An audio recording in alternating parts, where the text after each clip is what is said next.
안녕하십니까 여러분, 압구정 수달입니다. 재건축 초과이득 환수제라고 들어보셨죠?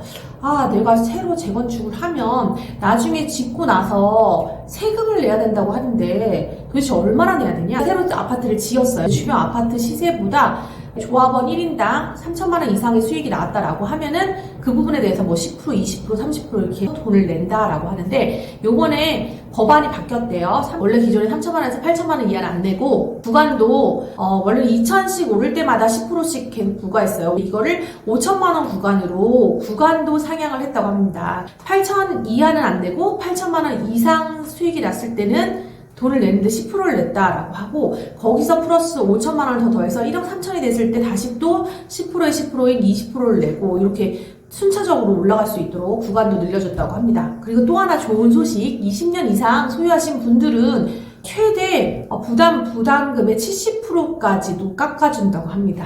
네, 그래서 많이 보유하신 분들은 또 줄어들 수도 있어요. 그리고 기준 시점이 바뀌었어요. 예전부터라고 하면 확 늘어나겠죠. 근데 추진위 상태가 아니라 조합 설립 인가, 그러니까 압구정동 같은 경우 21년도가 대사수겠죠. 한양 7차 같은 경우 2002년도니까 뭐 기준 시점, 최초 조합 설립 인가일을 기준으로 해서 쭉 늘어난 집 지어서 나중에 주변 아파트들이 올라가는 그 상승폭보다 훨씬 더 많이 수익이 얻어졌다라고 하면 그 수익금이 조합원 1인당 8천만 원 이상의 경우에는 구간별로 끊어서 10%에서 20%, 30%, 40% 이렇게 나눠서 부과된다라고 하는데, 그 부과 금액 역시도 20년 이상 보유하신 분들은 최대 70%까지도 삭감시켜 줄 것으로 그렇게 개정안을 발의했다고 합니다. 굉장히 좋은 소식이죠. 근데 이 재건축 초과이득 환수제, 그러면 세무사님한테도 변호사님한테도 몇 가지 궁금한 부분을 여쭤봤어요. 근데 여러분들 역시도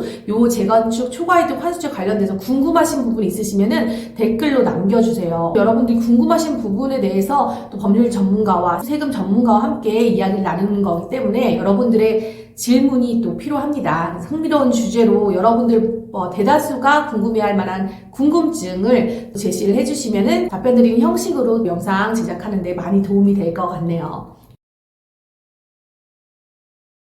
재건축 초과이득 환수제의 이제 쟁점이 뭐냐, 사람들이 많이 얘기하는 부분. 첫 번째, 내가 새 집을 지었다고 내 집을 팔지도 않았는데, 팔지도 않은 집에 대해서 이득을 실제적으로 받은 것도 아닌데, 팔지 않았으니까 집값이 오를 수도 있고 내릴 수도 있잖아요. 근데 이거에 대해서 과세하는 게 이게 맞는 거야? 두 번째, 그 세금을 도대체 취득세, 살 때 사고, 보유세, 갖고 있다고 내고, 팔 때 양도세 이렇게 내는데, 또 새 집을 짓는다고 해가지고 또 주변 시세보다 올랐다고 그 부분에 대해서 세금을 또 내라고 하는 게 이중과세 아니야? 집값 떨어지면은 그 부분은 부담할 필요가 있는 거야, 없는 거야? 뭐 이런 부분에 대한 궁금증들이 한번 이야기 나눠볼게요.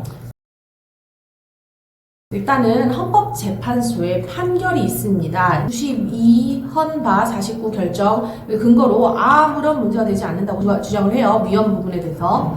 헌법재판소는 토지 초과이득세가 미실현 이득에 대한 과세므로 위헌이라는 주장에 대해서 뭐라고 말했냐? 과세 대상인 자본이득의 범위를 실현된 소득에 국한할 것인가, 혹은 실현하지 않은 미실현 이득을 포함할 것인가 여부는 과세 목적, 과세 소득의 특성, 과세 기술상의 문제 등을 고려해서 판단할 입법 정책의 문제일 뿐, 헌법상의 조세 개념에 저촉되거나 그와 양립할 수 없는 모순이 있는 것을 볼 수 없다. 한 발 뺐네요. 그래서 위헌이라고 할 수는 없다라고 판단했다고 합니다. 그러면은 미실현 이득이라는데, 이거 팔지도 않았는데 내가 지금 손에 쥔 것도 아닌데 그냥 헌집 살다가 이 집을 새로 지어서 살겠다는데 이게 뭘 그렇게 잘못된 거고, 이게 주변 시세보다 더 오를 수 있죠, 새 집이니까. 근데 이거에 대해서 내가 내야 되는 게 과연 맞냐, 이중과세 아니냐라는 비판에 몰려서 이 부분에 대해서 문제를 많이들 제기하는데, 집값 상승분에 대한 부담감을 내는 것이 추후 매도 시에 양도 차익에 대한 양도세를 내는 것과 무슨 차이냐? 나중에 양도세 또 내잖아. 또 집값 올라서 그 부분에 대해서 양도세 내는데, 이 새로 새 집 지어가지고 주변 시세보다 올랐다는 부분에 대한 돈을 내는 거가 이게 무슨 차이냐? 이것도 이중과세 아니냐? 결국 집값 상승분에 대해서 두 번 과세를 하는 것에 하는 거가 되니까 이거 이중과세 문제 있지 않냐라고 하는데, 이제 국토교통부 관계자는 이렇게 말한다고 합니다.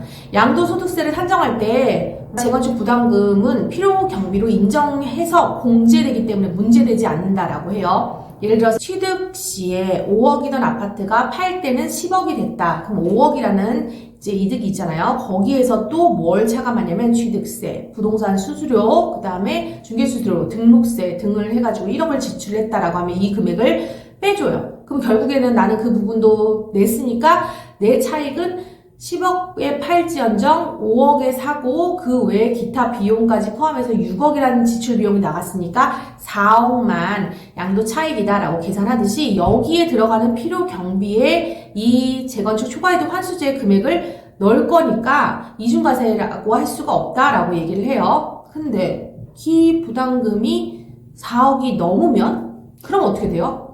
이 부분에 대한 이야기가 없대요. 그래서 이번에 변경된 이 법안 역시도 이 부분에 대한 이야기가 있는지 없는지도 저 역시는 궁금합니다. 그 외에 또 재건축 초과이득 환수제 관련돼서 받은 질문 중에 또 한 가지는 그러면 보유 기간 같은 경우에는 이 보유 기간을 오랫동안 20년 동안 가지고 있었다라고 하면 초과이득 환수제 관련돼서 한 70%까지 공제를 해준다고 하니까 이 20년 가지고 있는 동안 난 다른 다 안 가지고 있고 무조건 1주택자만 그 70% 다 공제를 해주는 그런 혜택 사항이 있냐, 아니면은 다주택자일지언정 보유 기간이 오래될수록 그거에 맞춰서 공제를 해줄 것인가, 이 부분도 궁금하다라는 의견도 있었고, 거주를 하지 않고 보유기간만 보는 거냐, 이런 부분에 대한 것도 궁금하다라는 의견들이 있었습니다. 여러분들 세무사 혹은 변호사님들한테 법률 혹은 세금과 관련돼서 이 재건축 초과이득 환수제에 궁금한 부분이 있으시면 물어봐 주세요. 그 부분에 대해서 답변 받아서 정확하게 내용 전달 드리도록 하겠습니다. 또 다음 시간에 좋은 정보로 찾아뵙겠습니다. 감사합니다.